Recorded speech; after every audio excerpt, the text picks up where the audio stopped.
Let me move out the way. All righty. I'm live on YouTube. I think they can see that. Let me turn it this way. Hey, YouTube people. I hope you all are doing well today. Because I try to make sure that if kids can't get it on Canvas, they definitely can hear me on YouTube. So what we're going to do today is talk about, again, our central question. Who is Martin Luther and what did he believe and do? What did he do and believe, should I say? All right, so let's start. It's only about 5 or 6 slides. So here we go. All right, part 2. This is the reformers. Y'all like a little transform right there? That's cute, ain't it? All right, so when I'm talking about Martin Luther, the second part of it is talking about his reformation or the reform. So this is Martin Luther, and so what we're going to do is we're talking about the things that he did to make the church the way that it is now. So, of course, you know, he was a Catholic priest. He visited Rome early in his career. And everybody knows that Rome is located in Italy.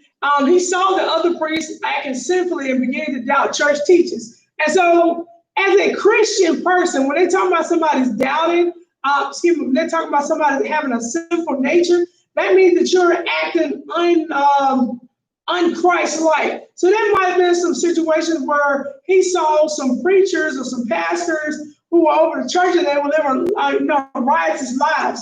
It could have been a combination of any kind of behavior. This conference, yes, my class is not over to 2 o'clock, so you'll be off by then. If you look at your schedule, social studies is always from 1:20 to 2 o'clock. That doesn't change unless I say that we don't have it. Like tomorrow, I think the day after tomorrow, I think it's Thursday, you don't have live. But every day from 1:20 to 2 o'clock, you got me, because that's my dictated time to do it. So he didn't believe that the church, could create a situation where they provide some kind of provide salvation only. So basically, what he's saying is that the only way that he said basically the only way they said at one point in time in history that your sins are forgiven from a church perspective is that you pay somebody, but he didn't believe in that. So in his belief, he said, "For it is by grace that you have been saved through faith, and it is not yourselves; it is a gift of God." So basically, he's saying that your works are not going to get you into heaven. He said God freely gives himself to people because he chooses to have grace on people that he wants to have grace on. It's like, for instance, I give you a perfect example. Like some of my babies have not turned in their assignments. Now, rightfully, in Miss Ely's eyes, I can say, you know what, your stuff is late. I'm going to give you a 0, and that's it in the store. Now, I can rightfully do that because I set a time that is open and I set a time that is closed. However, if grace comes in, that means that I can choose to give you mercy or choose not to give you mercy. So at this point, he believed that God chose to protect people and give freely to people. So why are we saying that we want to charge people for forgiveness if God doesn't? And so he said that nobody can just be saved through their works, and that's found in the book of Ephesians. Ephesians is in the New Testament of the King James Version Bible. Sorry, you guys, my mouth getting a little dry. So he was disgraced by indulgences, and that's what our vocabulary word. To indulge means to want things in over excess. It says because God can only forgive man's sins, not man. So again, he's like, why are you all charging these people when God can forgive you without having that money or having that payment? You know what I'm saying? To get forgiveness. He said if something wasn't in the Bible, it shouldn't be in church. So basically, at this particular point, he's challenging leaders to say, look, this is not in the Bible. You don't have to you didn't give God money to give forgiveness. He just gave forgiveness. And so with that being said, he started challenging the way they did church. Now, most people, what we call time. You are muted. Ooh. You are now muted. You are now unmuted. With tithes, I know that most people believe in what we call tithes, where you pay a 10% to your church. And so what happens is that in biblical times, it was called your alms giving. And what would happen is that you would give a percentage of what you made the whole year, and that would be what your tithes. Now, for those who attend church regularly, what happens is that he started challenging. Well, you know what? Was there a real reason for us to charge people for this when they can just reach God on their own? And so what ends up happening is that by this time, you know, when you make people angry, they have a response. So got mad, and he typed, of course, the 95 theses to the door of the local church. Now, why the door? Because the door is where everybody gonna see. If you open the door, I mean, when you're going into church, you see the door. And this is where they posted most of their announcements. So again, we also know from yesterday we talked about, I think Gabriel brought it up, that he translated the Bible into German. And that time, that was the common language of everybody. So of course, everybody starts to read it. He said that if the Pope truly has the power to free souls from purgatory. Now, I did put this vocabulary word in, but you need to know what purgatory is. Purgatory is hell. Now, when you get to high school, you're going to read something called Dante's Divine Comedy. And what's the other one? Paradise Lost. Those are two books. One is by John Milton, and I can't remember who wrote Dante's Divine Comedy. But they mention what purgatory is. And their belief is that purgatory was hell. And in those two stories, they believe that there are different levels of hell according to what you did in this life. So let's say, for instance, if I lived a very foul life, or, you know, I'm just very mean to people and I cuss people out and I commit crimes and just stuff like that. Like, I would go to the furthest parts of hell because I couldn't I guess I couldn't reconcile my sin. And so what happens is that, yes, now I'll probably go to the deeper circle. Let's keep going down. Look, I want you to do a real bad stuff. We're going down further. But it's a really, really good story. Like I said, you'll read it in high school if they have not taken it out the curriculum. It's called Paradise Lost by John Milton, and the other one is Dante's Divine Comedy. So for those who are avid readers, you can get a head start on it by reading it now. But yeah, very good stories. It talks about different levels of hell and what you're going to be up against when you go to those different levels of hell. And so he was saying the Pope truly had this power to free people from hell. Why didn't he just do it and set everybody free? He said it doesn't make sense that you keep these people oppressed. It doesn't make sense. He said, why keep them oppressed? And the answer to that is very simple. I know that if I can control what you give me, I'm going to do it. And of course, we knew at this particular point in time that the Pope was responsible for all the monetary that went into the church as well as outside of the church. Yes, very much so a scam for cash. Wonder why they kept the money rolling. Now, I'm not going to say that because Ms. Eva has to watch what she says sometimes. I was just like, sometimes in present day church, they still practice it, but that's another side. Y'all didn't hear me say that. Luther, of course, was excommunicated after he refused to take back his statements. He had the support of German nobles who protected him. His ideas were very rapid. They spread all over Europe, despite the church being beat off. So, in a nutshell, that's who Martin Luther was. Now, the other part of that was that you had a worksheet that went along with this. And I'm going to pull that up. And we may not get it all today, but I want to make sure that we get as much as possible. So I'm going to pull that up. Let me find it. Give me a second. Let's go with today. Let's open that up. Upload. It's uploading, y'all. Give me a second. Bam. There we go. So this is the worksheet that you guys were supposed to work on. And I told you this week, I'm trying my best to make sure that you all do not work too hard. And I want to help you all as much as I can because I understand the pressure. It is a lot of pressure working. There's a lot of pressure working in this situation where we're doing a lot of vertical. In the world, Christian, really, really, really, Christian. Well, Christian, since you already up here, let's do number one, Christian. I'm gonna move my cursor. You move your cursor. Number one, it says, who was Martin Luther? Luther was a what?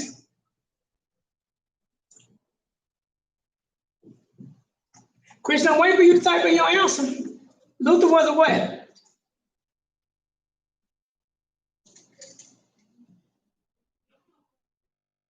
Luther was a what? What was he? Well, I'm gonna put it in there what he was. I need to change his color though.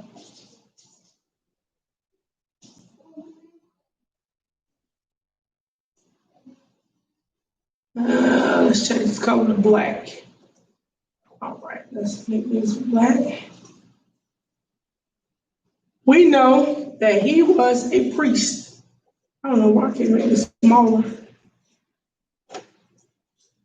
I'll put it right here, P-R-I-E-S-T. We knew he was a priest. Now, he visited Rome in his early career. He saw other priests what? Indulge. So we'll put indulge right here. N-D-U-L.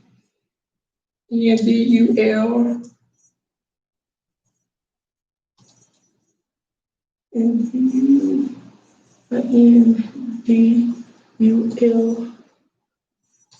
Indulge and begin to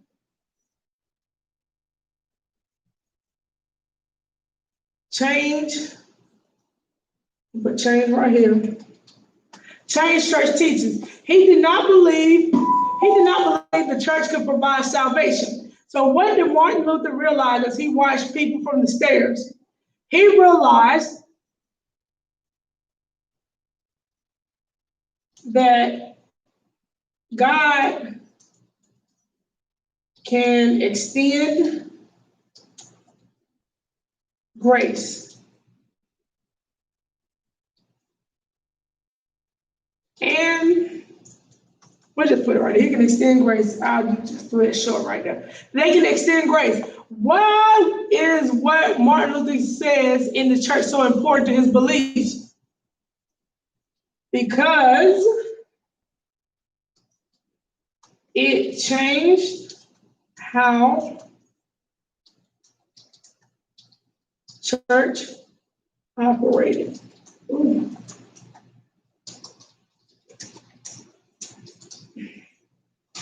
And we know that it changed how church operated forever. Ooh, I should have voted up here. Well done now. It says Martin Luther's beliefs. It says you have been saved through faith and not through your own selves as a gift of God, not by works. It says that people freely will receive grace, that God freely will give people grace. Let's not do that. So God was, he disagreed with how other preachers were doing it because he only believed that God had the authority to do this. It says to Luther, the Blake was the only source of God's thoughts. He said the only source of God's thoughts was God's own thoughts. You get and your ability to get into contact with God. He said if something wasn't in the Bible, the church shouldn't risk it. And then he said he risked it should be excommunication right here. Oh, I didn't write. Excommunication. And even death. He nailed the 95 theses, so we can just put 95. 95 theses to the door. He also translated the Bible into German. If the Pope truly has the power to free souls from purgatory, what doesn't he just do it for everyone? And so what he meant by that is that if he had the opportunity to take everybody from hell, why didn't he just do it, or why didn't he just practice that? And he said the reason behind, and that's what that meant. So it says Luther was excommunicated and he refused to take back his statements. This means that he was what? It should be he was exiled and no longer communicated with him. So he should have exiled. So we know that he was exiled. Of course, he had people that would protect him. So that's pretty much all I had today. I did this because I wanted to make sure that when we have our next test, we won't have the challenges that we had with the last couple of tests, because some of you guys haven't been doing the best on your tests. Haven't been doing the best on your tests. So I want to make sure that that everybody's getting everything they need. Now, this is going to be one of what I call your cheat sheets, because next Tuesday, I'm sure of it, next Tuesday is going to be your test on all of this.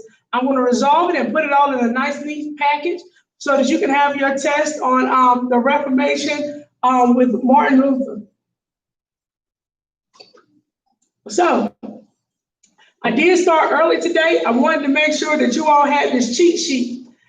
Real quick, tomorrow we're going to talk about, we're just going to start talking about tomorrow on how to complete your thesis. Your thesis is going to be very, very simple. And so tomorrow I'll be very much so like this, and I have a split screen. Joshua McFadden, stop that.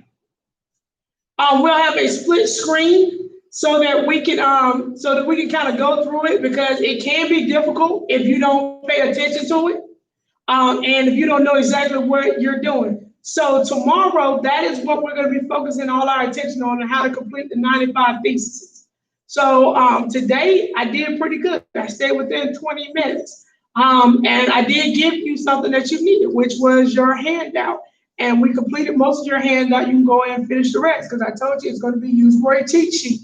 I am in the preparation now of collecting and putting together your test, which is going to be on Tuesday. I can go ahead and tell you that I'll gate your assignment on Tuesday is going to be that test.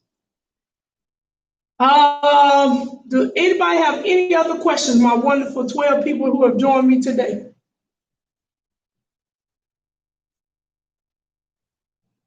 Don't forget, progress reports are coming out tomorrow. No, Thursday for you all. 7th grade, I think it's Thursday. Okay, so make sure y'all stop that, because somebody could really be needing to see that. Stop it. I'm gonna deny you access. Gotta be a more mature Christian. Come on now. Gotta be a little bit more mature. So I want to make sure that everybody has everything that they need. Okay, is everybody with me? All right, so like I said, this is going to be open also on YouTube, and I'll send the YouTube link. Let me erase this because I know somebody's going to need it.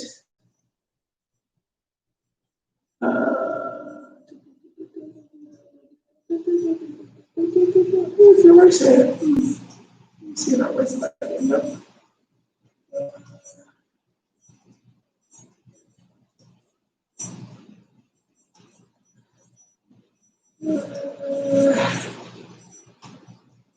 I'm not erasing my. So I did.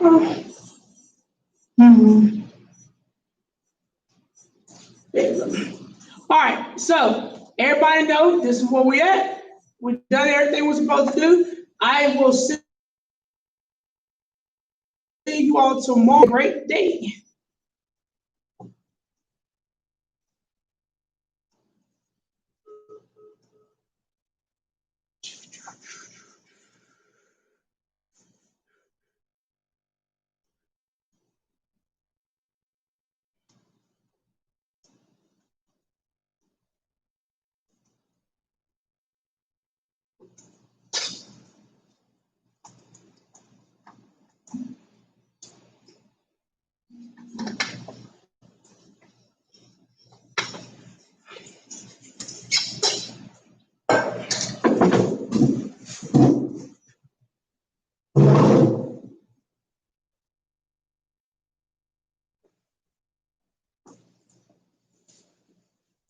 Alrighty.